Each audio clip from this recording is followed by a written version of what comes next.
L'alcool est métabolisé. Pas bon Métabolisé, signe. ça veut dire détruit dans le foie, par le foie. C'est des systèmes qui se déroulent à l'intérieur du foie.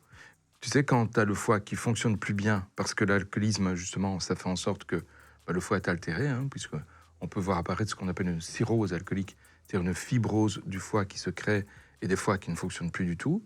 Chez les alcooliques profonds, qui sont alcooliques depuis plusieurs années et où le foie est dans cet état, eux, ils boivent un verre ou deux, ils sont finis, puisque le foie ne permet pas, justement, de désintégrer l'alcool. Est-ce que pour les gens, on va pas parler des extrêmes, ceux qui boivent jamais, ceux qui, une fois par an, une fûte de champagne, on s'en fout, ou les mecs qui boivent Une fois par an, une bouteille flûte d'eau. de champagne n'aura jamais de problème. Est-ce que quelqu'un qui boit, on va dire de manière modérée, mais quand même un peu, comme je pense une grosse partie de la population, c'est-à-dire le week-end, des soirs en semaine, ils vont boire un verre, 2, 3 verres de rouge ou de autre chose.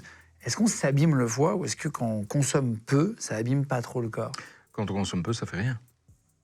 Mais c'est ce qu'on disait tout à l'heure. C'est pas pour ça qu'il faut le faire, attention. Hein, c'est pas non, du tout, c'est différent. Non, je ne suis pas en train de promouvoir la consommation d'alcool. Mais le fameux Medenhagen, des Grecs dont je parlais tout à l'heure, c'est rien de trop, cet épicurisme qui dit il faut profiter de la vie, il faut profiter de tout, mais ne pas exagérer. C'est exactement ça.